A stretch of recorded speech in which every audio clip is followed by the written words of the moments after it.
Assalamualaikum warahmatullahi wabarakatuh. Alhamdulillah hamdan katsiran tayyiban mubarakan fi kama yuhibbu rabbuna wa yarda. Asyhadu an la ilaha illallah wahdahu la syarika lah wa asyhadu anna Muhammadan abduhu wa rasuluhu la nabiyya ba'da. Allahumma salli wa sallim ala nabiyyina Muhammad sallallahu alaihi wasallam. Alhamdulillah Allah Subhanahu wa taala memudahkan kita untuk sejenak duduk menuntut ilmu.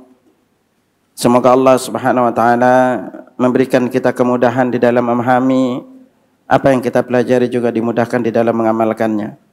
Nah, jamaah sekalian, hari ini kita akan singgung tema di antara 40 amalan yang Nabi sallallahu alaihi wasallam sunnahkan untuk kita banyak lakukan, yaitu banyak melakukan sujud. Ini sebenarnya tema aslinya adalah kemuliaan sujud, menikmati detik-detik paling dekat dengan Allah Subhanahu wa taala. Nah, jamaah sekalian, berbicara masalah sujud, sungguh ini di antara bagian salat atau rukun salat yang memiliki banyak keutamaan. Mungkin selama ini kita cuma tahu sujud saja. Tetapi ketahuilah jamaah sekalian bahwa Nabi sallallahu alaihi wasallam banyak menjelaskan akan keutamaan dan keistimewaan orang yang sering bersujud. Nah, sering sujud di sini secara makna itu adalah banyak melakukan salat sunnah. Dan bagian ini memiliki begitu banyak keistimewaan yang semoga dengan penjelasan ini akan memberikan kita semangat untuk banyak melakukan sujud. Karena seringkali kita beribadah, terutama salat, kita tidak menyadari akan keutamaan di balik salat itu. Akhirnya betapa banyak di antara kita itu tidak lebih hanya sekedar melepas kewajiban saja. Nah, jamaah sekalian, satu persatu makna sujud. As-sujudu, as-sujud. Kalau sujud ini berasal dari bahasa Arab, ya, yaitu berasal dari kalimat sajada yasjudu, sujudan. Kalau bahasa gampangnya, kita sering mengatakannya dengan bahasa kita sendiri, yaitu sujud, ya. Tetapi kalau secara bahasa as-sujudu at-ta'atu wal khudu' wa tadhallul wal inqiyad. Jadi maknanya itu adalah taat lalu khudu'. Khudu' ini artinya tenang. At-tadhallul juga kita merendahkan atau menghinakan diri, ya. Al-inqiyad yaitu melaksanakan perintah. Makanya kalau secara makna intinya adalah as-sujudu at-tadhallul wal inqiyad, yaitu kita menghinakan atau merendahkan diri dan melaksanakan perintah, ya. Nah, sehingga disebut al-istihdam, penggunaannya inna kulla syai'in dhalla faqad sajada. Nah, segala sesuatu yang merendahkan atau menundukkan diri maka disebut di dalam bahasa Arab dengan kata sujud, ya. Nah, berbicara di bab fikih, maka di dalam bab sujud kita belajar dari sisi hukumnya, ya. Nah, adapun secara hukum sujud di saat salat termasuk di antara rukun salat. Bahkan ketika kita berbicara terkait dengan sujud, maka sujud ini adalah rukun salat yang paling mulia. Rukun salat yang paling mulia, ya. Karena itulah Allah Subhanahu wa taala juga secara khusus perintahkan kita banyak sujud di dalam Al-Qur'an maupun sunnah. Allah berfirman, ya ayyuhalladzina amanu ruk'u wasjudu wa'budu rabbakum waf'alul khaira la'allakum tuflihun. Wahai orang-orang yang beriman, rukuklah, sujudlah dan sembahlah Rabb kalian, perlakukan perbuatan baik, semoga kalian beruntung. Ya. Nah, ini di antara ijma' para ulama sebagaimana dinukil juga oleh Ibnu Abdul Bar, Imam Nawawi dan juga Ibnu Hazm bahwa sujud itu adalah rukun salat berdasarkan Al-Qur'an dan Sunnah, juga nas ijma', ya. Nah, sementara di dalam salat itu maka paling tidak di setiap rakaat itu kita sujud sebanyak berapa kali? Woi. Berapa kali? Sebanyak dua kali. Dan tubuh kita ini memiliki anggota sujud. Anggota sujud kita ini ada 7. Sebagaimana Nabi sallallahu alaihi wasallam bersabda itu terkait dengan ini, umirtu an asjuda ala sab'ati a'dhum. Aku diperintahkan untuk sujud di atas 7 anggota sujud. Alal jabhah, pertama itu jidat. Wa asyara biyadi ila anfih, lalu beliau menunjuk ke hidung. Wal yadain, 2 tangan. Wa rukbatain, dan 2 lutut. Wa atrabil qadamain, ujung jari-jari kaki. Nah, ini di antara anggota sujud kita. Mari kita singgung satu persatu keutamaan kita bersujud kepada Allah Subhanahu wa taala, agar ini menjadikan kita semakin semangat untuk senantiasa beribadah kepada Allah Subhanahu wa taala.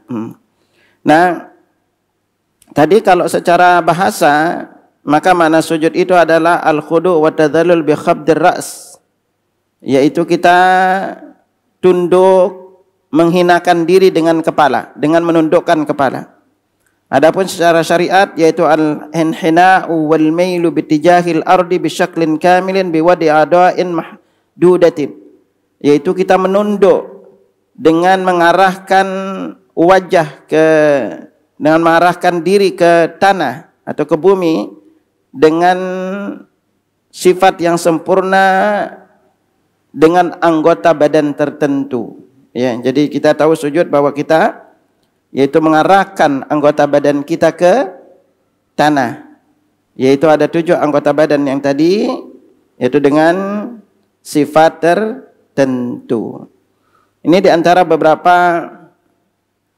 Adapun kalau mau ketika kita salat sujud kita sempurna jamaah sekalian, maka ada 13 poin sebenarnya yang kita perhatikan. Di antaranya ingetin bahwa jidat, hidung kena. Lalu 2 telapak tangan nyentuh ke lantai. Lalu jari jemarinya menghadap ke arah kiblat. Lalu ketika kita sujud jari-jari tangan dirapatkan. Kalau ruku direnggangkan. Lalu kita letakkan sejajar dengan telinga atau bahu. Lalu kita melebarkan sedikit tangan kita.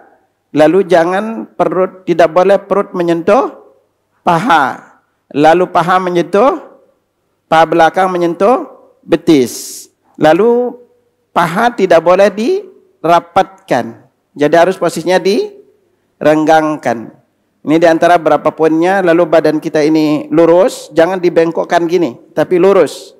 Ya. Nah, ketika kita sujud, kemudian kita tenang sujud kadar kita membaca doa sujud, yaitu sebanyak sekali atau 3 kali. Nanti kita akan perjelas bacaan sujudnya, karena jamaah sekalian di Masjid Istiqamah itu salah satu tema yang kita kupas setiap bulan, tadabbur bacaan dan gerakan salat. Nanti ikuti aja kajiannya, minta jadwalnya. Jadi biar jamaah itu nanti benar dari sisi bacaan salatnya, kandungannya. Nanti kita akan banyak kupas utama di bab bagian-bagian salat. Ini anak kupas di sujudnya, nanti di bagian rukuknya, lalu berdirinya, di waktu tasyahudnya, di saat kita berdoanya. Nah, bagian salat ini memiliki paling tidak 5 bacaan kunci ya di saat kita salat. Makanya salat ini dikatakan ibadah paling afdal. Ya, Nabi katakan wa'lamu anna khairu a'malikum as-salah. Ketahuilah amalan terbaik kalian itu adalah salat. Wala yuhafizal wudu' ilal mu'min, dan tidak menjaga wudu kecuali seorang mukmin. Nah, salat ini memiliki 5 amalan inti. Di antaranya dalam salat ada tilawah Al-Quran. Kita baca Al-Quran, terutama Al-Fatihah. Lalu juga di sana itu ada zikir. Lalu berikutnya ada doa. Di sana juga ada istighfar. Di sana juga ada membaca selawat kepada Nabi sallallahu alaihi wasallam. Nah, ini 5 amalan ini kalau dirinci satu persatu, maka ini adalah ibadah yang besar pahalanya di sisi Allah. Dan ini nanti kita akan singgung juga di sini secara bertahap, karena ini di antara amalan-amalan yang Nabi SAW sunnahkan untuk kita lakukan. Ya. Nah, apa aja keutamaan sujud? Di antaranya yang pertama tadi ya, sujud adalah rukun salat, bahkan rukun salat yang paling mulia. Ya. Itu. Ini keutamaannya. Lalu keutamaan yang kedua adalah sujud ini, bahwa dengan banyak sujud akan meninggikan derajat kita dan juga penyebab kita dipastikan masuk ke dalam surga. Dan itulah Nabi SAW bersabda, sebelumnya seorang tabi'in yang bernama Ma'dan bin Abi Talha al-Ya'mari, dia berkata, laqitu Thawbana maula Rasulullah SAW. Aku pernah bertemu dengan Thawban. Thawban ini adalah mantan budak Rasulullah SAW. Fakultu, kemudian aku bertanya, akhbirni bi'amalin yudakhiluni Allahu bihil jannah, au qultu bi'ahabbil amali ilallah. Beritahukan kepadaku amalan yang dapat memasukkanku ke dalam surga, atau amalan yang paling dicintai oleh Allah. Fasakata, Thawban pun diam. Fasa'altu tsaniyata fasakata. Aku bertanya kali keduanya, dia juga diam. Fasa'altu tsalitsata faqal. Tanya di kali ketiganya, dia menjawab, sa'altu an dzalika Rasulullah sallallahu alaihi wasallam. Pertanyaan sejenis dulu pernah aku tanyakan kepada Rasulullah sallallahu alaihi wasallam. Faqal, kemudian beliau bersabda, alaika bi katrati sujudi lillah. Hendaklah engkau banyak-banyak sujud karena Allah. Fa innaka la tasjudu lillahi sajdatan. Tidaklah kamu sujud kepada Allah itu dengan sekali sujud, illa rafa'akallahu biha darajah. Melainkan dengan sekali sujud itu Allah angkat derajatmu. Wa khatta anka biha khati'ah. Maka dengan satu sujud itu Allah hapus kesalahanmu. Nah, ini maksudnya sekali lagi, ini baru sekali kita sujud. Lantas bagaimana kalau sujud itu banyak kita lakukan dan sering kita lakukan? Di dalam sehari itu minimal kita sujud sebanyak 17 kali. Itu untuk yang wajibnya kita sujud. Nah, karena itu setiap kali kita sujud ini, ingatlah itu meninggikan derajat kita dan juga menghapus kesalahan-kesalahan kita. Lalu di antara keistimewaan besar juga kita sujud ini, bahwa setiap kali kita rukuk dan sujud itu menggugurkan dosa-dosa kita. Nabi SAW bersabda dalam riwayat Ibnu Umar radhiyallahu anhu, innal 'abda idza qama yusalli. Seorang hamba itu apabila dia berdiri salat, utiya bidzunubihi kulliha. Seluruh dosa yang pernah dia lakukan itu didatangkan kepadanya. Fa'udiat ala ra'sihi wa atiqai. Kemudian dosa itu diletakkan di atas kepala dan kedua pundaknya. Fakullama raka'a wa sajada. Setiap kali dia rukuk dan sujud, tasaqatat anhu, dosa-dosanya jatuh berguguran. Maka Ibnu Qayyim rahimahullah, kurang lebih ucapan beliau, perlama rukuk dan sujud kalian sesuai dengan banyaknya kadar dosa kalian yang ingin jatuh berguguran. Nah, disinilah makanya di momen sujud ini juga ya mas sekalian, ini satu rangkaian yang disinggungkan, bahwa di antara keutamaan terbesar sujud ini adalah bahwa sujud itu posisi paling dekat dengan Allah. Tambahannya biar kita singgungkan satu tempat, kan ini satu hadis. Berikutnya apa? Kita diperintahkan banyak berdoa. Berikutnya apa? Doa kita itu digaransi untuk diijabah oleh Allah. Makanya dalam satu hadis Nabi SAW bersabda, aqrabu ma yakunul 'abdu mir rabbih wa huwa sajidun. Sedekat-dekat seorang hamba dengan Rabbnya adalah ketika dia sujud. Apa lalu perintah Nabi? Fa'aktirud doa. Perbanyak doa di waktu itu. Dalam hadis lainnya Nabi katakan pada kita, wa ammas sujud. Adapun di waktu sujud, fajtahidu fid du'a. Bersungguh-sungguhlah kalian di dalam berdoa, faqaminun an yustajabu lakum. Maka doa kalian itu lebih pantas untuk diijabah. Jadi ini adalah salah satu keistimewaan besarnya mas sekalian. Jadi kita berada pada posisi paling dekat dengan Allah. Di saat momen ini Allah perintahkan kita banyak berdoa. Dan di momen ini juga Allah janjikan untuk doa kita dikabulkan. Apalagi ditambah di saat ruku, di saat sujud juga dosa-dosa jatuh berguguran. Maka dari itu disinilah setiap muslim, kalau dia nyadari hal ini, maka ketika kita sujud, pelankan baca doanya. Ketika kita sujud, lafazkan paling tidak satu doa yang bisa kita lafazkan setelah kita membaca doa sujud.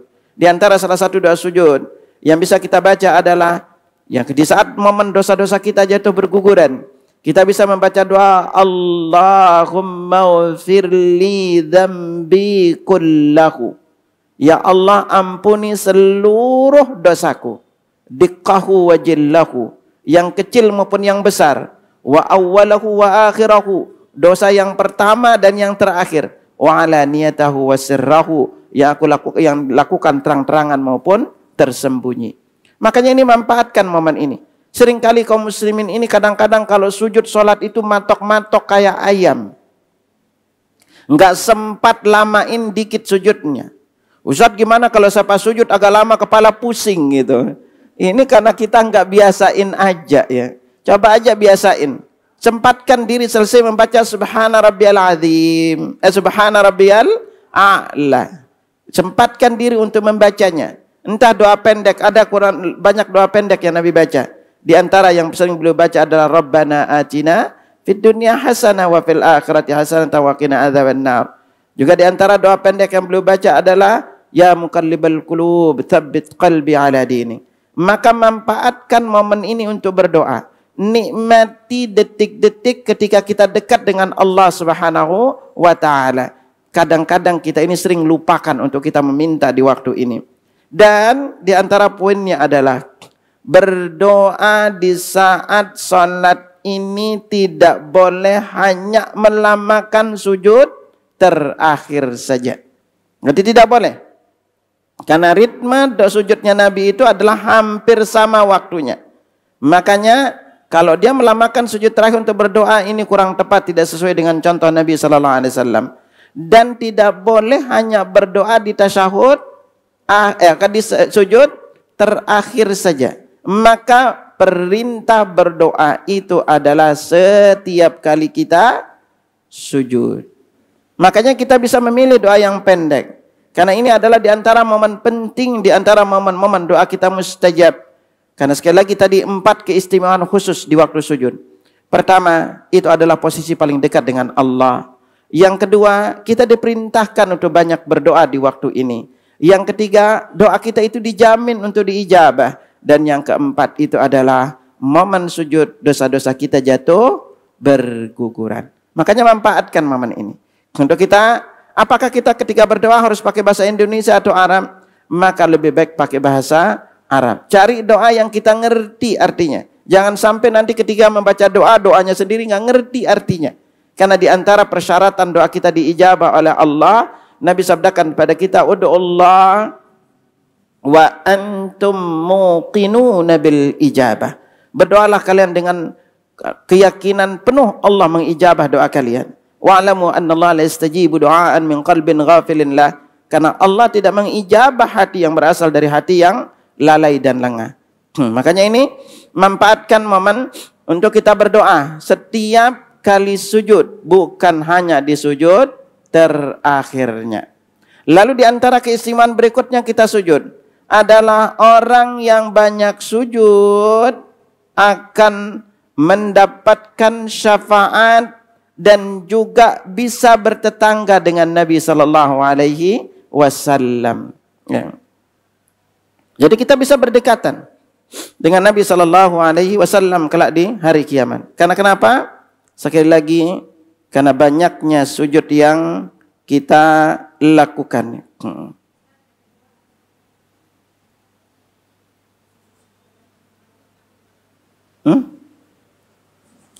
Jadi di posisi sujud itu kan ada 3-4 ya. Pertama itu adalah posisi paling dekat dengan Allah. Yang kedua itu diperintahkan banyak-banyak berdoa. Yang ketiga itu adalah dijamin doanya diijabah. Ya. Dan yang keempat, dosa-dosa jatuh berguguran. Ya.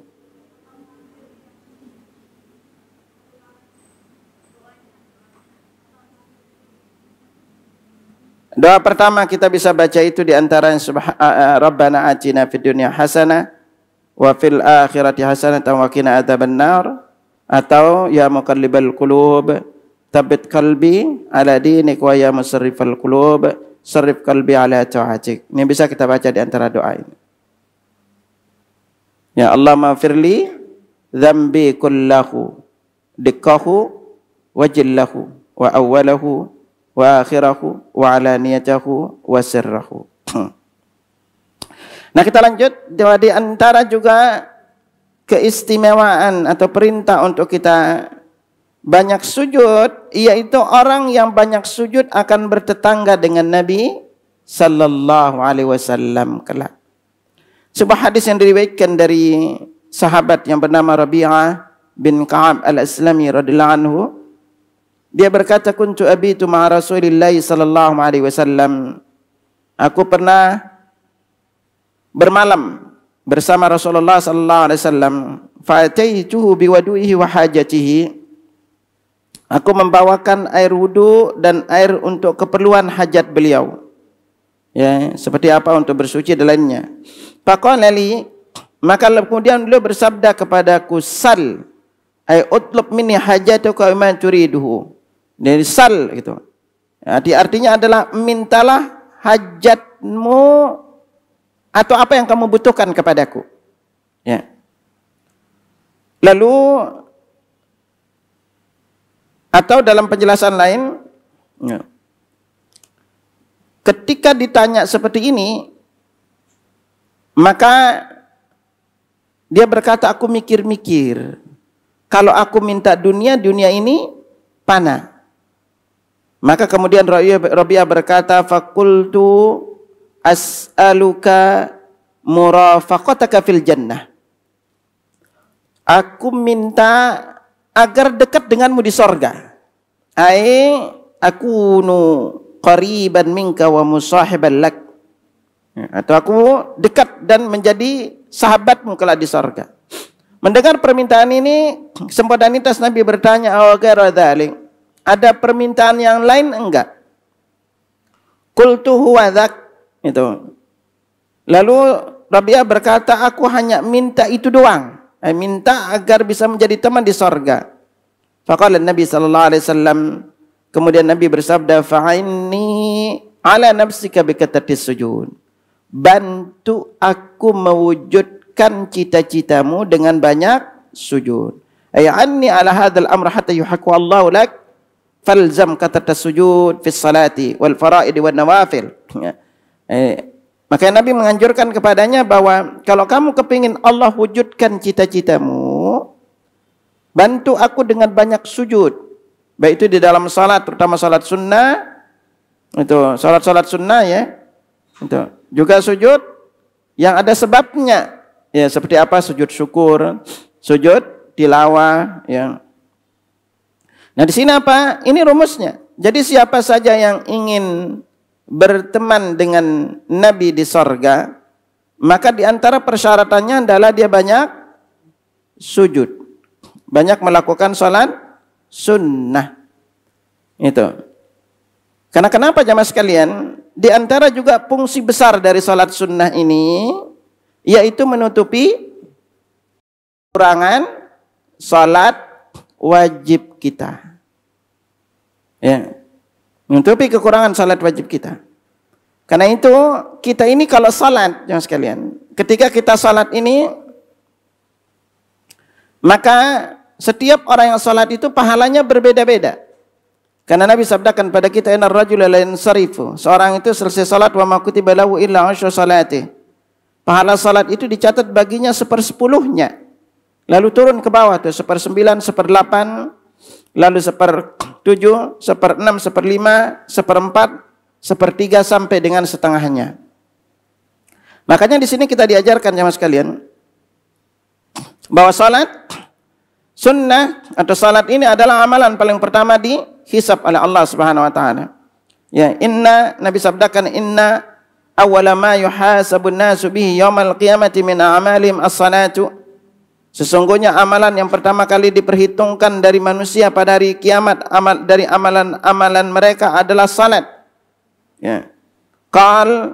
Nabi bersabda, yaqulu rabbuna jalla wa azza li malaikati wa huwa a'lam. Kemudian Allah Ta'ala mengatakan kepada para malaikatnya sementara dia lebih mengetahui segala sesuatu. Ya, unzuru fi salati abdi atammaha am naqasaha. Lihatlah kalian pada salat hambaku apakah sempurna atau memiliki kekurangan. Fa in kanat tammatan kutibat lahu tammah. Kalau salatnya itu sempurna maka dicatat dengan sempurna. Wa in kana taqasa minha syai'an. Kalau di antara salatnya itu ada yang kurang, Allah berfirman, unzuru hal li 'abdi min tatawwu'. Lihatlah ke dalam salat hambaku apakah dia memiliki salat-salat sunnah.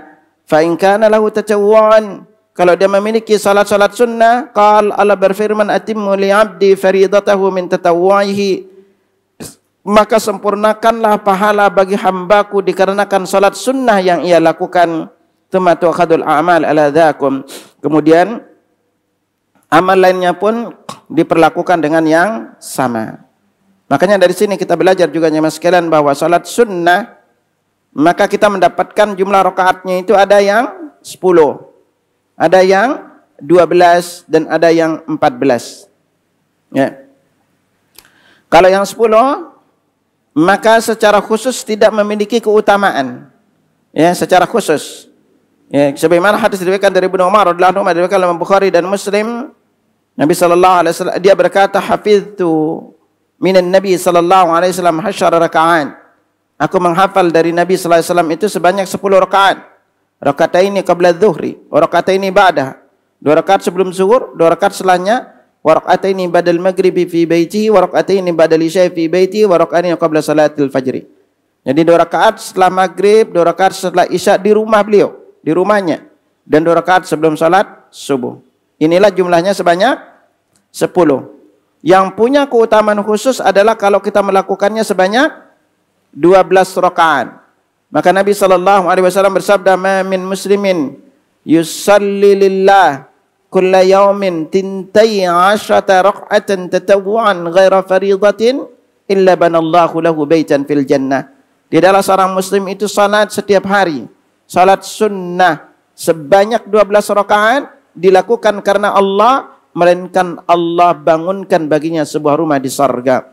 Manakah yang 12 rakaat ini? Dalam riwayat Aisyah diriwayatkan oleh Imam Tirmidzi, bunyi hadisnya, man tabara ala 12 rak'atan minas sunnah banallahu lahu baitan fil jannah. Barang siapa yang merutinkan salat sunnah 12 rakaat dalam sehari, maka Allah membangunkan baginya sebuah rumah di surga. Mana dia yang 12 rakaat? Arba'i raka'atin qabla adh-dhuhri wa rak'ataini ba'daha. 4 rakaat sebelum zuhur, 2 rakaat setelahnya, wa rak'ataini ba'dal maghribi wa rak'ataini ba'dal isya. 2 rakaat setelah maghrib, 2 rakaat setelah isya, wa rak'ataini qabla al-fajr, dan 2 rakaat sebelum salat subuhnya. Nah, hadis ini sekali lagi menunjukkan dianjurkan merutinkan salat sunnah sebanyak 12 rakaat di dalam setiap harinya. Ya. Semana hadis tadi diriwayatkan oleh Abu Daud. Ya. Nah ini jamaah sekalian ya. Jadi ini kita dianjurkan untuk merutinkan salat sunnah ini. Ya. Nah bagi ibu-ibu terutama yang merasa udah usia masuknya itu 50 tahun ke atas, ya.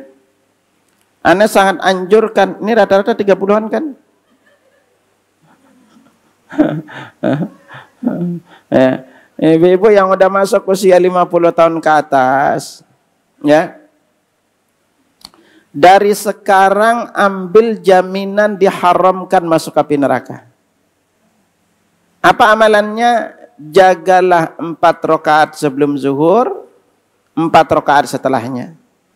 Karena Nabi SAW bersabda dalam riwayat Ummu Habibah radhiyallahu anha, "Man hafadha ala 4 raka'atin qabla adh-dhuhri wa 4 ba'daha hurima 'alan nar atau hurima 'alan nar."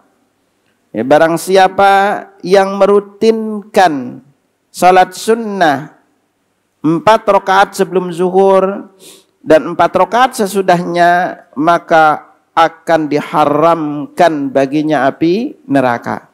Diriwayatkan oleh Abu Dawud, Tirmidzi, Nasa'i dan Ibnu Majah, yaitu ashabus sunan, dan hadis ini adalah hadis yang sahih.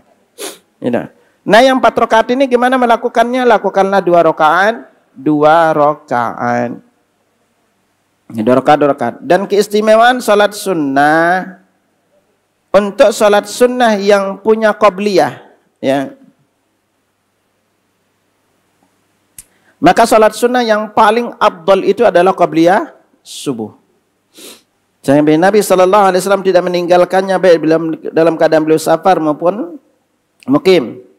Makanya sebagaimana diriwayatkan Nabi SAW bersabda, "Rakaatul fajri khairun minad dunya wa ma fiha." 2 rakaat sebelum subuh itu lebih baik daripada dunia dan seisinya. Jadi lebih baik daripada dunia dan seisinya. Dan kalau salat qabliyah, salat sunnah qabliyah, kalau kita terluputkan melakukannya, maka boleh dilakukannya setelah salat wajibnya. Jadi kalau jamaah kelupaan qabliyah subuh, maka boleh dilakukan pertama selesai salat subuh. Ya, sebagaimana riwayat dari Qais bin Qahad yang pernah berdiri salat kembali selesai salat subuh, Nabi bertanya kepadanya, itu, apakah salat subuh itu 4 rakaat? Lalu dia berkata, "Ya Rasulullah, tadi aku datang belum sempat salat qabliyah subuh dan inilah salatnya." Maka Nabi pun terdiam. Tetapi dalam hadis lain juga dijelaskan, Nabi bersabda, "Man lam yusalli rak'atayil fajri." Barang siapa yang belum salat 2 rakaat fajar, falyusallihima ba'dama tatlu syamsu. Maka adalah dia salat salat itu sebelum matahari terbit. Ya. Bahkan dalam riwayat Aisyah terkait dengan qabliyah zuhur yang Nabi pernah terluputkan, diberkatakan Nabi SAW, "Idza lam yusalli qabla adh-dhuhri sallahunna ba'daha." Ya. Nabi itu kalau belum sempat salat 4 rakaat sebelum zuhur, maka beliau salat setelahnya. Jadi boleh untuk kita lakukan setelahnya. Dan untuk salat sunnah yang paling afdal itu memang dilakukan di rumah. Nabi SAW bersabda, "Fa inna afdalas salati salatul mar'i fi baitihi illal maktubah." Sebaik-baik salat seseorang itu adalah di rumahnya kecuali salat wajib. Nah ini ya. Ini ketika kita berbicara terkait dengan salat sunnahnya. Nah lalu di antara keistimewaan kita sujud, bahwa anggota sujud kita ini diharamkan untuk dibakar api neraka. Ya. Diharamkan untuk dibakar api neraka. Nabi tegaskan kepada kita bahwa nanti di hari kiamat, setelah penghuni sorga masuk sorga, kemudian penghuni neraka masuk neraka, Allah Subhanahu wa taala memerintahkan malaikatnya untuk mencari orang-orang yang akan dimasukkan ke dalam sorga. Maka didapatilah bahwa orang ada tandanya. Tandanya apa? Tanda anggota sujudnya ini ternyata tidak bisa dibakar api neraka. Kemudian mereka dikeluarkan dari api neraka, lalu diceburkan ke sungai hayya atau sungai kehidupan. Maka bertumbuh kembali dia seperti utuh. Ya, makanya Nabi lalu bersabda, "Innallaha harrama 'alal ardi an ta'kula athar sujud." Allah itu mengharamkan bumi untuk memakan bekas sujud kita. Jadi Allah haramkan bumi. Jadi bekas sujud kita ini haramkan neraka ya. Innallaha haram 'alan nar an taqula atharas sujud.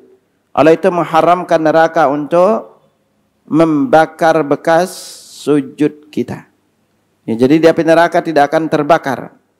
Nah, ini makanya keistimewaan tersendiri ya. Kalau kita sebagai seorang muslim rajin bersujud kepada Allah Subhanahu wa taala. Dan karena kemuliaan sujud ini, Allah pun menamakan masjid itu dengan kata masjid. Apa arti masjid? Hah? Apa arti kata masjid? Masjid itu artinya tempat sujud. Dan Allah tidak menamakannya dengan nama marka atau tempat ruku, tapi dipakai dengan kalimat sujud. Nah, ini diantara keistimewaan sujud ini. Dan salah satu diantara hal penting diingat jamaah sekalian, bahwa seluruh yang ada di alam raya ini bersujud kepada Allah. Seluruhnya. Jamaah buka surat Al-Hajj ayat 18. Allah Subhanahu wa taala berfirman, "Alam tara annallaha yasjudu lahu man fis samawati wa man fil ard." Tidakkah kamu tahu bersujud kepada Allah apa yang ada di langit dan apa yang ada di bumi? Nah, yang di langit mana? Wasyamsu wal qamaru wan nujum. Di langit itu yang bersujud adalah matahari, bulan, juga bintang-bintang. Dan di bumi yang bersujud apa? Wal jibalu wasyajar wad dawab wa katsirun minan nas. Yang di bumi yang bersujud itu adalah jibal, gunung, wasyajar, pepohonan, wad dawab, dan binatang melata, wa katsirun minan nas, dan kebanyakan manusia. Wa katsirun haqqa alaihil adzab, dan yang lain juga banyak berhak mendapatkan azab. Ya.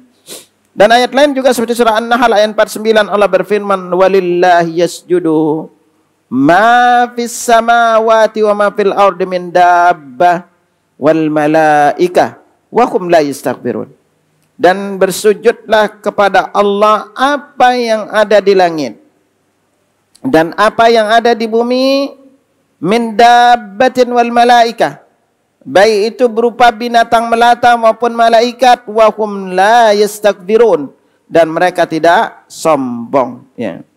Bahkan dalam hadis lain juga, walillahi yasjudu man fis samawati wal ard taw'an wa karha. Ya.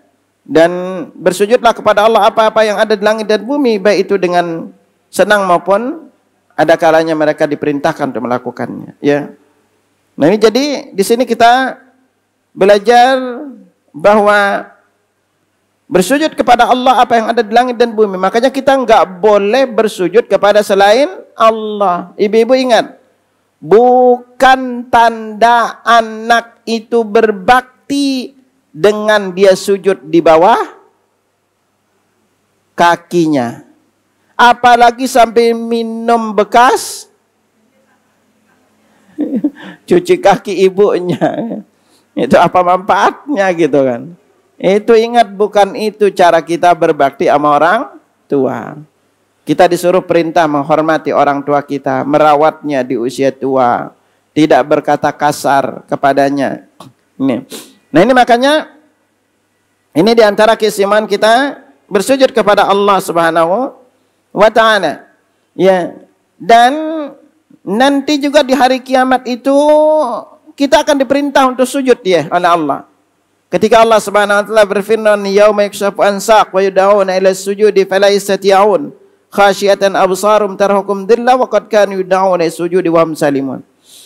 Pandangan mata mereka itu ketika betis disingkap dan mereka dipanggil untuk bersujud sementara mereka enggak mampu. Khasyiatan absarum tarhaquhum dhillah. Mata mereka tertunduk, terlihat hina, wa qad kanu yud'auna ila sujudi wa hum salimun. Dan mereka dulu dipanggil sujud namun mereka tidak mau. Nah, di antara seperti Ibnu Jauzi menjelaskan maknanya, orang-orang yang dulu di dunia tidak mau dipanggil untuk sujud salat jamaah, maka dikesulitan kelak untuk sujud di hari kiamat. Padahal seluruh makhluk itu kelak akan bersujud ya kepada Allah Subhanahu wa taala. Ya, nah ini makanya hati-hati kita malas untuk sujud.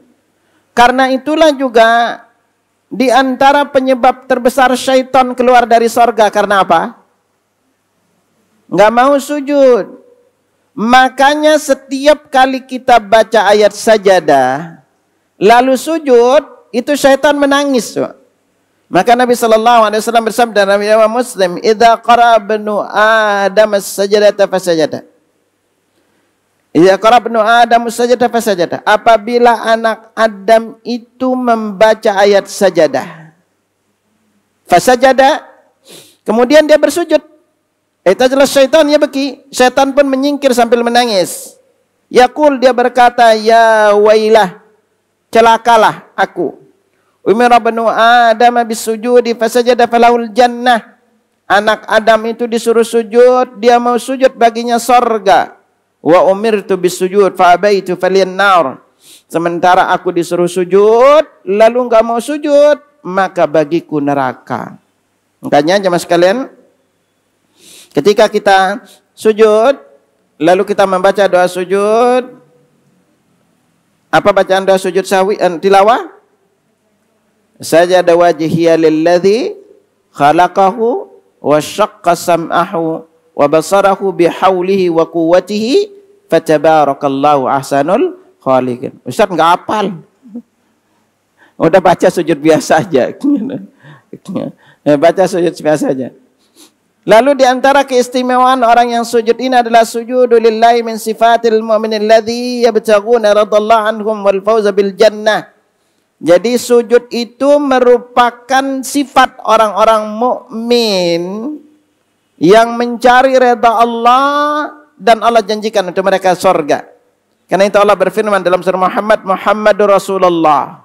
Muhammad adalah Rasulullah. Walladzina ma'ahu asyidda'u 'alal kuffar ruhama'u bainahum tarahum ruk'an sujjadan yabtaghuna fadlan minallahi wa ridwana simahum fi wujuhihim min atharis sujud.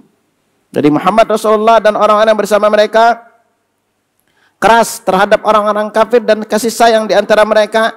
Tarahum ruk'an sujjada, kalian melihat mereka ruku sujud, yabtaghuna fadlan minallahi wa ridwan, mereka mencari keridhaan, karunia dan keredaan Allah. Itu simahum fi wujuhihim min atharis sujud. Di wajah mereka itu ada tanda bekas sujud. Makanya kalau orang yang rajin sujud, maka dia itu lebih tenang wajahnya. Ya, lebih terlihat lebih bercahaya karena dia sering salat wudu. Ya. Nah, ini makanya keistimewaan besar untuk kita sebagai seorang muslim itu sering bersujud kepada Allah Subhanahu wa taala, ya. Dan ketahuilah juga bahwa di antara keutamaan sujud adalah annas sujuda bin asbabi rahmatillahi li 'abdi. Bahwa banyak sujud penyebab seorang hamba itu mendapatkan rahmat dari Allah. Allah berfirman dalam surah Al-Furqan ayat 60, ya. Wa idza qila lahum usjudu lirrahman, dan apabila dikatakan kepada mereka bersujudlah kepada Allah yang Maha Rahman, qalu wa marrahman, dan mereka berkata siapakah Ar-Rahman? Annasjudu lima ta'muruna wa zadahum nufura. Apakah kami akan bersujud sesuai dengan perintah kamu? Tidaklah yang terjadi pada diri mereka itu adalah semakin menjauh dari Allah. Ya, makanya Syekh Utsaimin berkata, itu as-sujudu min asbabir rahmah. Itu sujud itu adalah penyebab dapat rahmat. Wa lihaza qala usjudu lirrahman. Bersujudlah kepada Allah yang Maha Rahman. Sawa'un sujudul 'am aw sujudul khas, fa innahu min asbabir rahmah. Baik sujud itu dilakukan secara umum maupun khusus, maka itu tanda kita mendapatkan rahmat dari Allah. Maka Allah berfirman usjudu lirrahman. Bersujudlah kepada Allah yang Maha Rahman. Lalu di antara keutamaan kita sujud adalah bahwa apabila siapa saja yang dadanya suka terasa sesak karena permasalahan hidupnya, banyak sedih, banyak susahnya, maka hendaklah dia banyak-banyak mengingat Allah dan dia banyak sujud dan berdoa di waktu sujud. Makanya Allah Subhanahu wa taala berfirman, "Wa laqad na'lamu annaka yadiqu sadruka bima yaqul."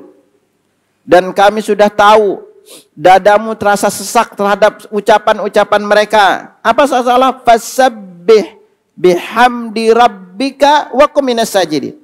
Bertasbih dan bertahmidlah kepada Rabbmu dan jadilah orang yang banyak sujud. Nah, minas sajidin maksudnya adalah yuriduna minal musallin, maksudnya adalah banyak melakukan salat. Ya. Nah, di sini pada intinya kita diperintahkan untuk banyak melakukan sujud kepada Allah Subhanahu wa taala. Ya, karena sujud ini di antara ibadah yang begitu memiliki kemuliaan dan keutamaan, maka sangat penting bagi setiap muslim untuk memperhatikannya.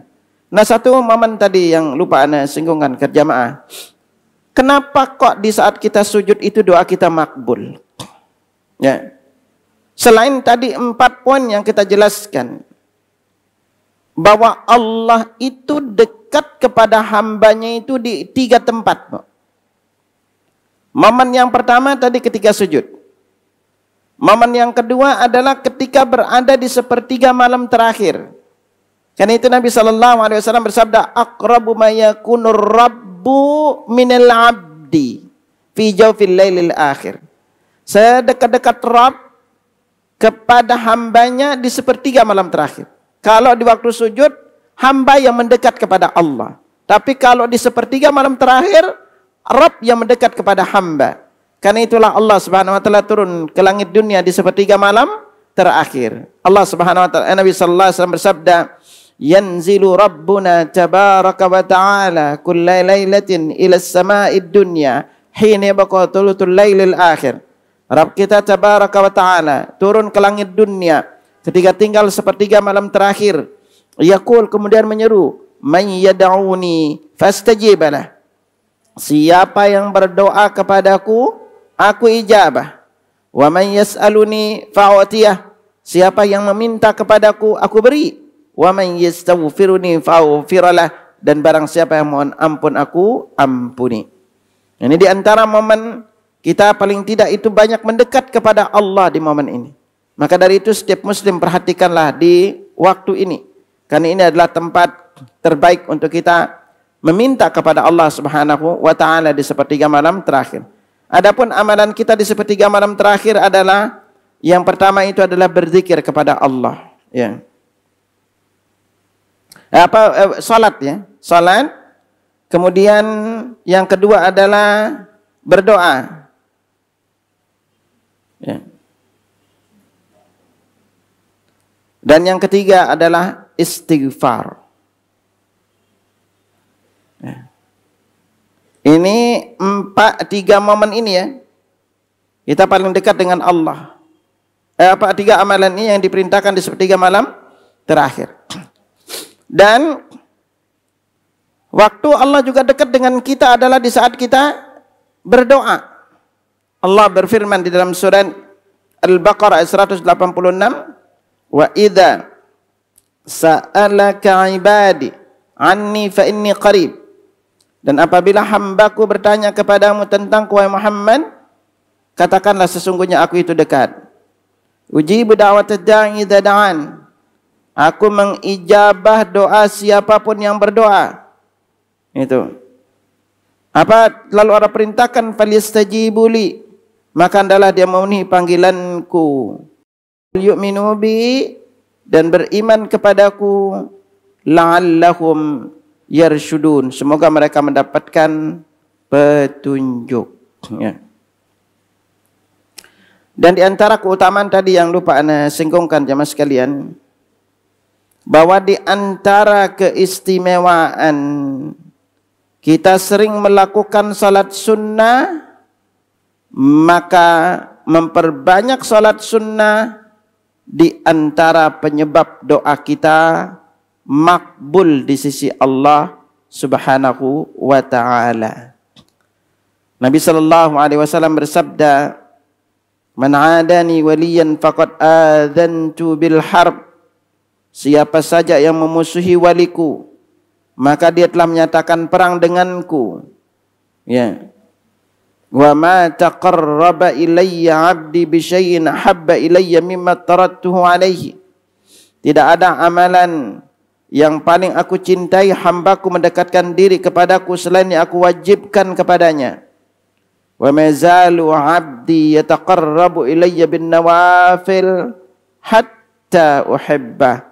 Senantiasa hambaku mendekatkan diri kepadaku dengan amalan sunnah sehingga aku pun mencintainya. Fa idza ahbabtuhu, kalau aku mencintainya, nah kalau kita sudah dicintai oleh Allah, mulai dari pendengaran, mata, kaki, tangan kita semua diarahkan di dalam hal-hal yang Allah ridhai. Di ujung hadisnya Nabi bersabda, wala in sa'alani, dan jika dia meminta kepadaku, ya, la u'tiyannahu, maka sungguh aku akan memberinya. Walin ista'adani la u'idannahu, kalau dia memohon perlindungan, maka sungguh aku akan melindunginya. Jadi di sini jamaah sekalian, jika kita ingin doa-doa kita diijabah oleh Allah, maka jangan lupa untuk banyak melakukan salat sunnah. Nah tadi juga sekali lagi, kenapa sih di waktu sujud itu doa kita diijabah oleh Allah? Kenapa momennya begitu istimewa? Karena seorang muslim atau secara umum manusia, bagian tubuh yang paling dirawat mana? Hah? Mukanya, benar. Mukanya paling dirawat. Sehingga apa? Lihat coba. Ketika kita sujud, kita itu pada posisi benar-benar menghinakan diri kepada Allah. Ya. Dan coba lihat sekalian. Ketika kita berada di rekat kedua, di saf kedua, perhatikan coba. Kaki teman kita dekat apa? Dekat kepala kita. Maaf, pantatnya aja di atas kepala kita kan? Ibu marah enggak? Enggak tepok dia, woi jangan gitu. Enggak kan gitu. Gitu kan? Ya itu karena kita sama-sama sedang menghinakan diri kepada Allah. Coba kalau lagi berdiri kakinya dekat kepala kita, kita marah apa enggak? Selonjorin deh dia gitu. Dia selonjoran lalu kepala kita dekat kaki kita, marah apa enggak? Marah. Tapi di saat sholat enggak ada yang marah kan? Maka karena kita jadikan anggota tubuh kita yang paling atas, yang paling banyak biayanya, lalu kita merendahkan diri dengan sujud ke bumi, agar kita ingat bahwa dari sinilah kita diciptakan, kepada sinilah nanti kita akan kembali. Nah karena kita benar-benar sama-sama menghinakan diri kepada Allah. Siapapun dia, mau raja, semua tata cara sujudnya sama. Mentang-mentang raja gaya sujudnya beda gitu. Enggak, semua sujudnya sama, pokoknya kita menyentuhkan ke bumi. Kerendahan hati kita ini menjadikan anggota kita paling atas ini menjadi paling bawah, bahkan di tempat yang diinjak-injak. Disinilah Allah membalasnya dengan kedekatan kepadanya. Nah karena kita namanya udah dekat kepada Allah, makanya manfaatkan momen kedekatan ini untuk banyak-banyak meminta kepada Allah. Makanya apa kata Ibnu Qayyim nih? Perumpamaan orang yang berdoa setelah sholat dibandingkan orang yang berdoa di saat sujud, diibaratkan seseorang yang dipanggil oleh seorang raja, lalu didekatkan kepada raja tersebut, lalu disuruh minta apapun yang diminta saat itu. Ternyata dia tidak minta saat itu, justru mintanya setelah pulang dari rumah si raja. Siapakah yang lebih diijabah doanya? Jadi kita berdoa setelah sholat itu kayak kita sudah lepas hubungan, Bu. Berbeda dengan di saat kita sholat. Makanya itu yang menyebabkan Nabi SAW itu kalau sholatnya lama, zikirnya sebentar. Di Indonesia kebalik. Salatnya sebentar, zikirnya ini yang kebalik kita lakuin. Itu.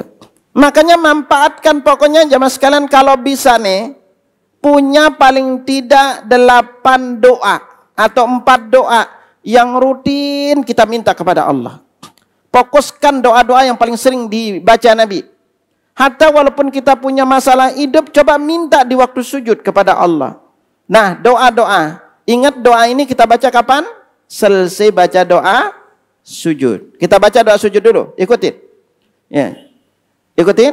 Subhana rabbiyal a'la wa bihamdi. Ulangi.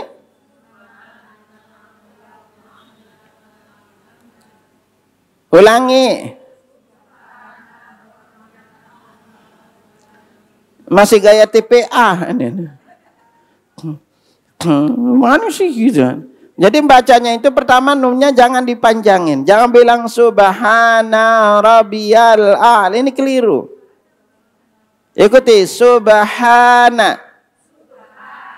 Subhana. Pakai huruf ha. Ha. Itu kelebaran. Dia bilang ha kelebaran. Biasa gitu. Ya.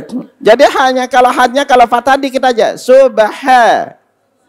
Jadi kalau hurufnya kasrah senyum, coba ikuti. I, B, T, Hi.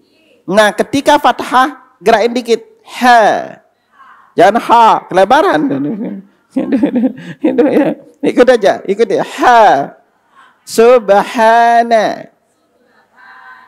Rabbiyal a'la. Lamnya panjang. A'la wa bihamdi. Subhana rabbiyal a'la wa bihamdi. Masih gaya TPA terus ini. Jangan bilang subhana, itu nggak boleh juga. Jangan nunnya ditasdidkan. Ikuti subhana. Subhana. Nah, di kalimat ini rabbiyal. Ada tasdidnya ya. Rabbiyal a'la wa bihamdi. Subhana rabbiyal a'la wa bihamdi.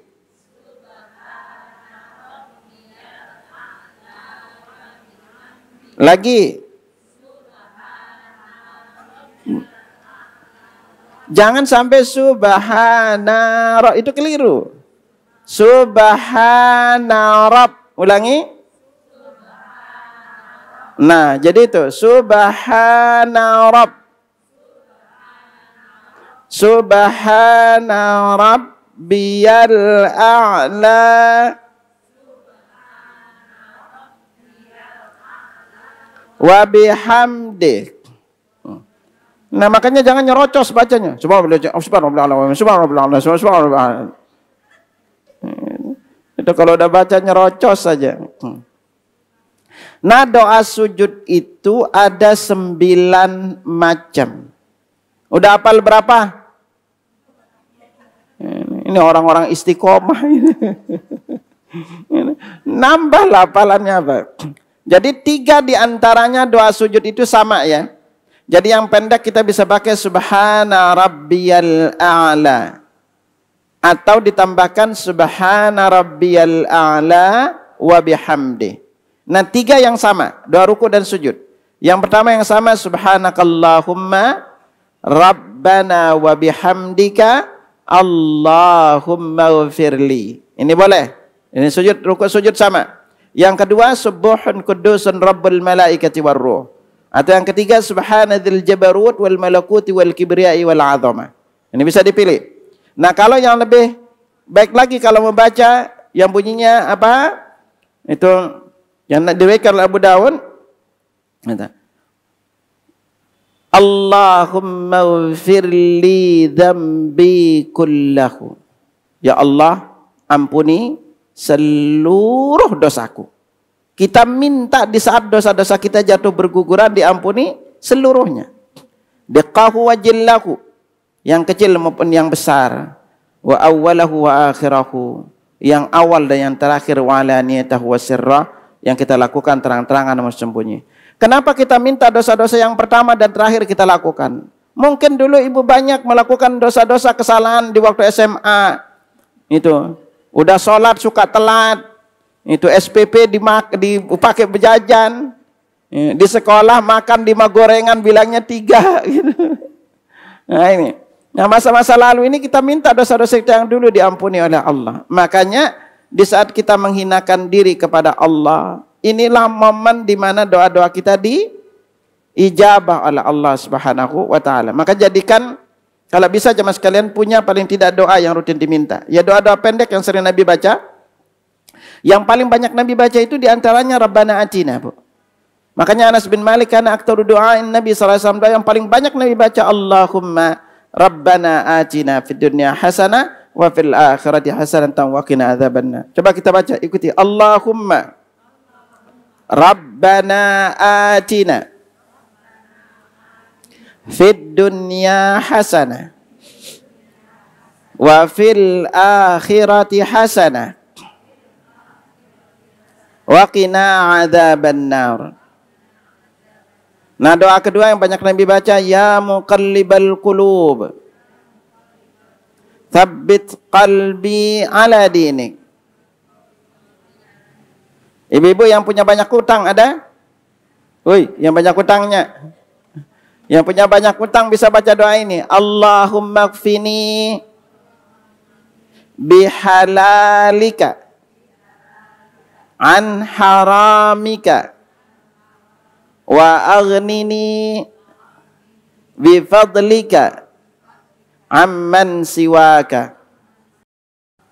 Ibu juga bisa baca doa yang pendek untuk anak, Rabbi habli minas salihin, atau Rabbi ja'alni muqimas salati wa min dzurriyyati rabbana wa taqabbal du'a rabbana ighfirli wa liwalidayya walil mu'minina yauma yaqumul hisab. Adapun doa yang pendek yang paling afdal, Nabi bersabda, "Ma min dawatin yadu bihal abdu afdalu min."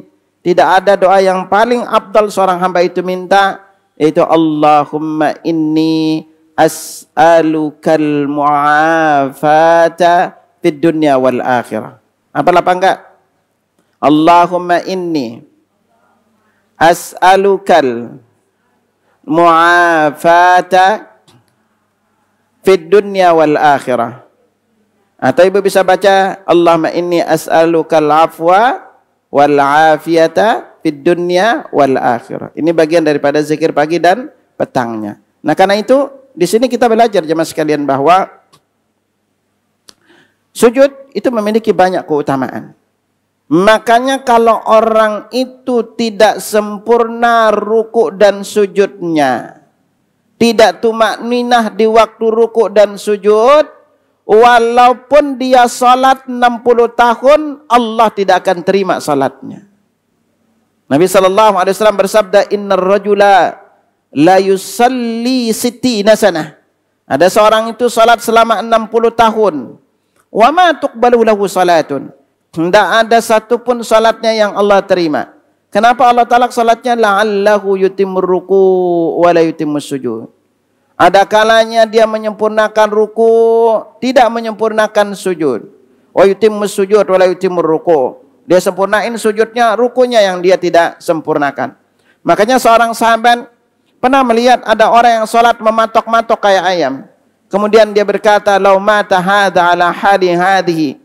Kalau dia meninggal seperti ini salatnya, mata ala ghairi millati Muhammadin sallallahu alaihi wasallam. Maka dia meninggal bukan di atas ajaran Muhammad sallallahu alaihi wasallam.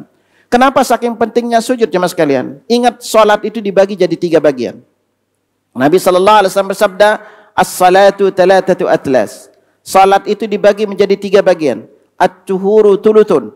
Toharoh itu sepertiganya. Jadi wudu itu bagian sepertiganya. War-ruku'u tulutun. Ruku itu sepertiganya. Was-sujudu tulutun. Sujud itu sepertiga. Faman adda bihaqqiha qubilat minhu wa qubilat minhu sairu amali.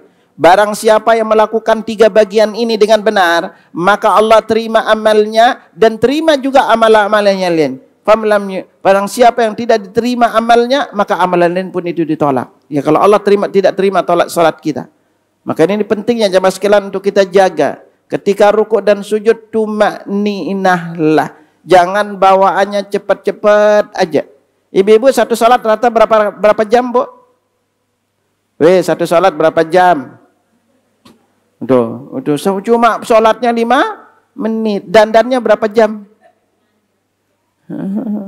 Tergantung mau kemana. Kita makan udah lama, dandannya lama, sholatnya sebentar. Lalu pengen awal-awal masuk surga. Gitu. Nah di sini makanya manfaatkan momen ketika kita ruku dan sujud untuk banyak-banyak di waktu sujud untuk banyak berdoa kepada Allah. Tapi sekali lagi kita tidak melamakan hanya sujud terakhir. Tapi ritmenya jadikan sama. Kalau memang kita mau berdoa, manfaatkan setiap kali sujud, berdoalah kepada Allah. Apal 1-2 doa yang pingin sering-sering kita baca. Maka mintalah di waktu sujud itu. Wallahu a'lam bissawab. Ada yang bertanya silahkan, kita diskusi.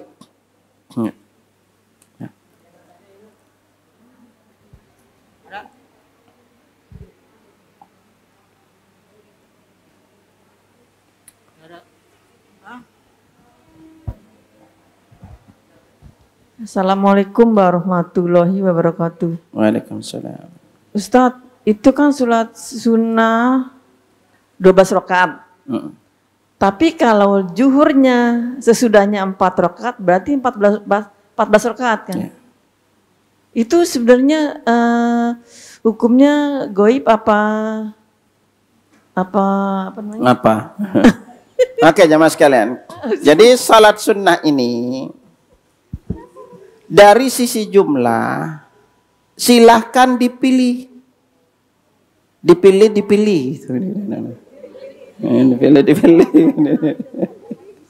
Ya.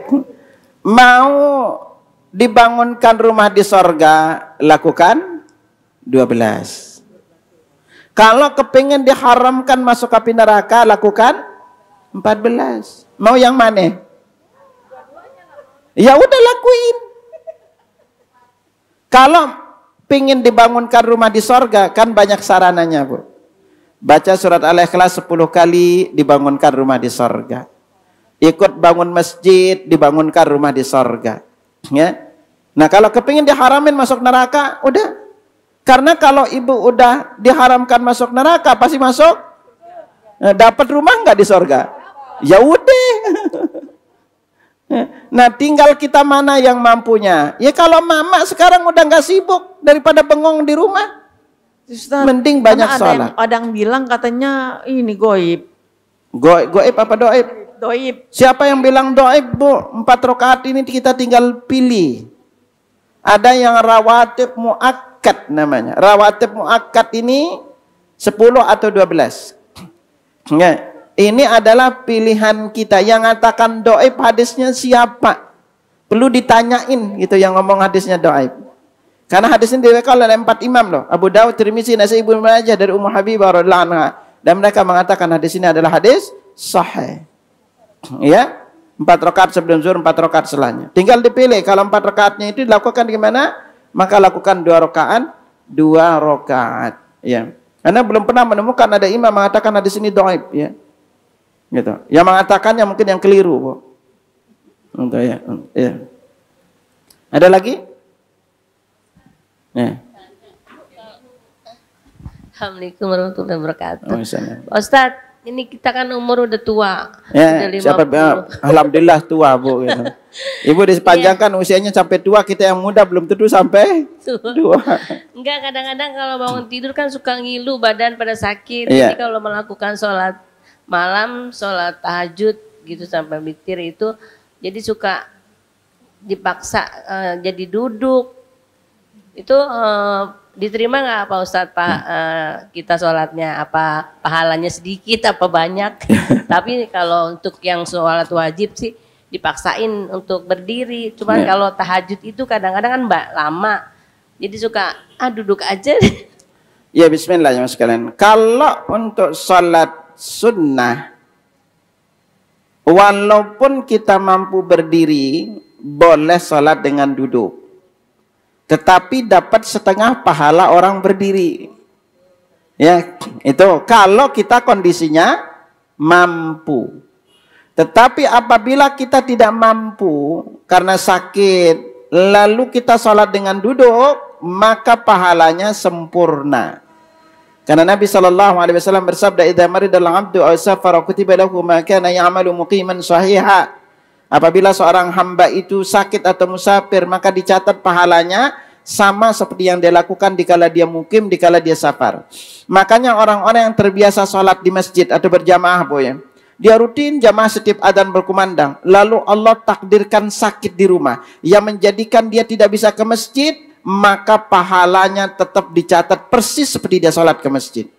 Tapi ini hanya untuk yang istiqomah, bukannya menclak-menclok. Ibu sekarang nih rutin ada taklim ya setiap Selasa ya. Kalau rutin datang setiap taklim, lalu Allah takdirkan pingin datang tapi udzur, itu Allah catat pahala kita kayak hadir. Tapi jangan terus-terusan gak hadir. Enak banget gitu kan. Enak banget gitu kan. Itu kalau karena udzur ya, mungkin kan kita ada keperluan, lalu orang tua atau keluarga sakit kita jenguk, atau kita sendiri sakit, atau kita lagi safar pingin hadir, itu adalah udzur syar'i yang menjadikan kita tetap dapat pahala. Dan kalau jamaah itu pingin sholat malam, lalu tidak mampu atau tidak banyak hafalannya, boleh membaca dari Al-Quran. Boleh membaca juga dari HP, Bu. Ya, jadi bisa dibuka-bukanya tangan kita HP ini tidak menjadikan batal. Tapi jangan kalau ada telepon masuk, balas maaf lagi sholat. Ya, itu jadi boleh. Mungkin Ibu di rumah ada tempat untuk letakkan Al-Qur'annya, itu baca satu halaman kan udah lumayan. Kalau capek duduk. Jadi Nabi dalam sholat malam itu 3 pola, Bu. Pertama, beliau sholat dengan berdiri, maka ruku dengan berdiri. Pola yang kedua, beliau sholat dengan duduk, ya, maka beliau ruku dengan duduk. Model yang ketiga itu beliau sholat dengan duduk, lalu beliau baca ayat yang panjang. Manakala kurang lebih kisaran ayatnya tinggal 30 atau 40, beliau berdiri, ya, kemudian ruku dengan berdiri, lalu sujud kembali lagi seperti itu. Nah, itu polanya kita lakukan. Tetapi kalau kita mampu berdiri dalam keadaan sehat, lalu kita sholat dengan duduk, maka kita mendapatkan setengah pahala orang yang berdiri. Maka Nabi katakan, "Shalli qa'iman." Sholatlah kalian dengan berdiri. Fa in lam tastati' fa qa'idan. Kalau enggak mampu dengan berdiri, duduk.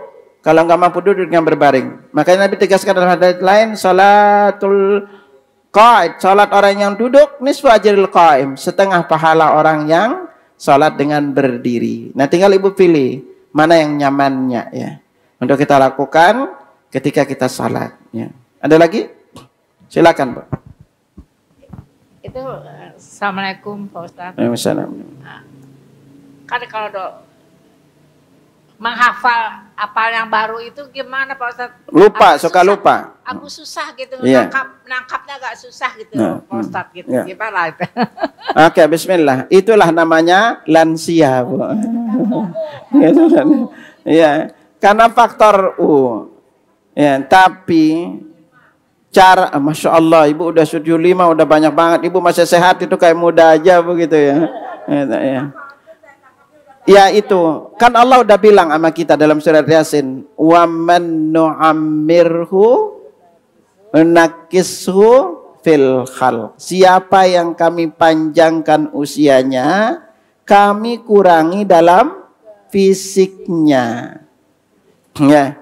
Nah, caranya, Bu, cara paling gampang menghafal, pertama, jangan menghafal, Bu. Ya.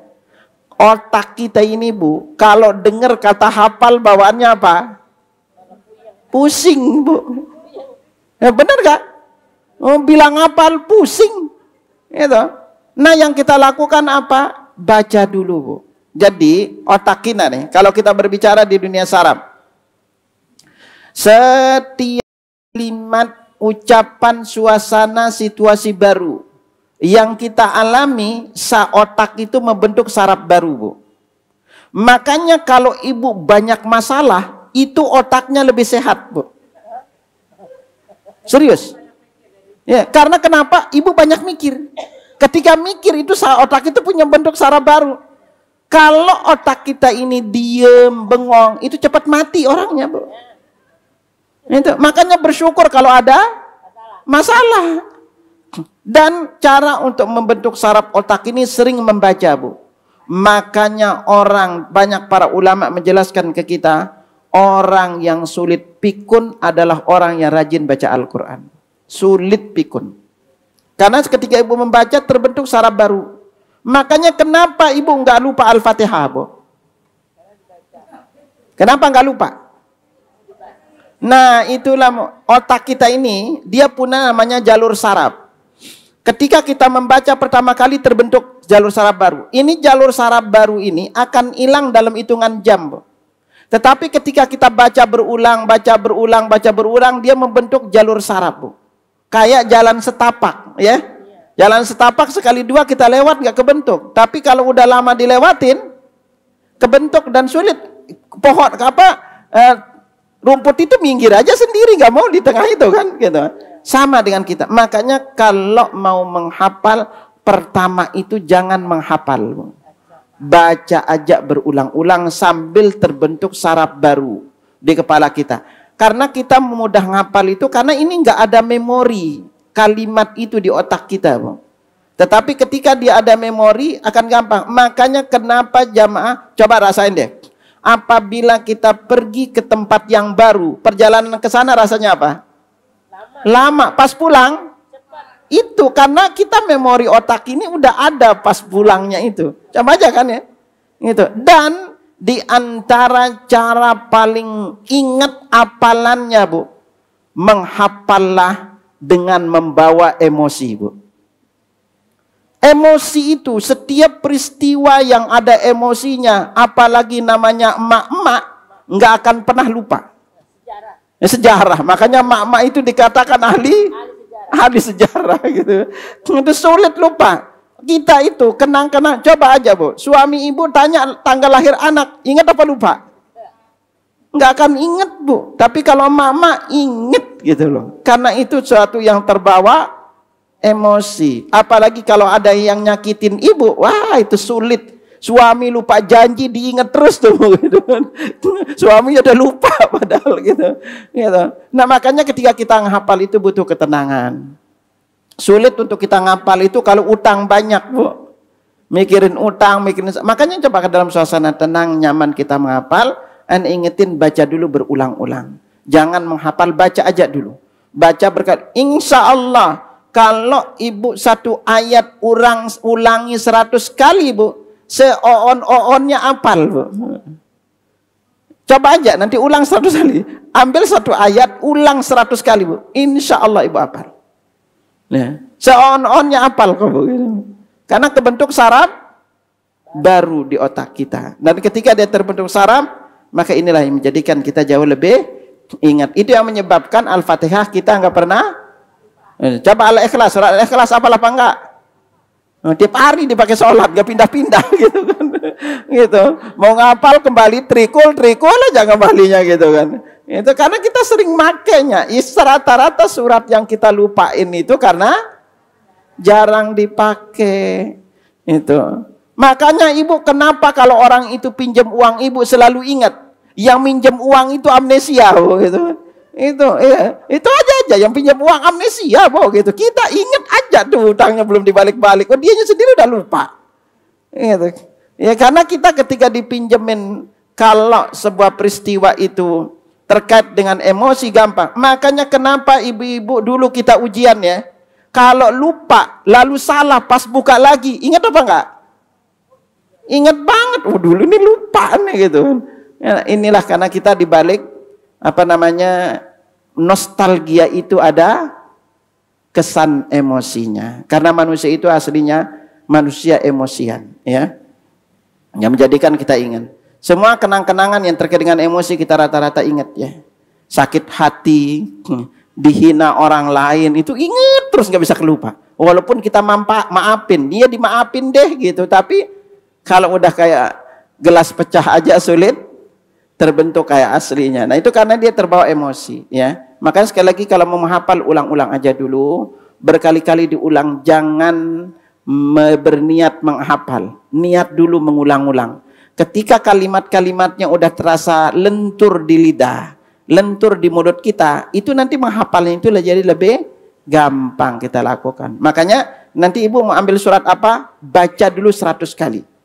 Baca aja. Kemakin lalet, baca lagi lebih banyak. Gitu kan. Gitu. Nah, baca aja insya Allah. Itu akan dimudahkan untuk menghafal. Dan yang paling kunci adalah minta kepada Allah. Agar Allah memudahkan kita menghafalnya. Karena Allah berjanji, walaqad yassarnal Qur'ana lidzikri fahal min mudzakir. Kami udah jadikan Al-Quran itu mudah bagi yang mau. Wallahu a'lam bishawab. Ada yang lain? Udah? Baik, kita cukupkan dulu sampai sini ya. Anda cukupkan dulu sampai di sini. Insyaallah semoga Allah Subhanahu wa taala mempertemukan kita di pertemuan berikutnya. Anda cukupkan subhanakallahumma wa bihamdika asyhadu an la ilaha illa anta astaghfiruka wa atubu ilaik. Assalamualaikum warahmatullahi wabarakatuh. Dukung Al-Hujjah untuk punya tempat dakwah. Salurkan wakaf lahan melalui Bank Syariah Indonesia. Nomor rekening 7796001377 atas nama Al-Hujjah Dakwah Islamiyah dengan memberikan kode 300 di belakangnya. Contoh, Rp 10.300.000. Syukron wa jazakumullah khair.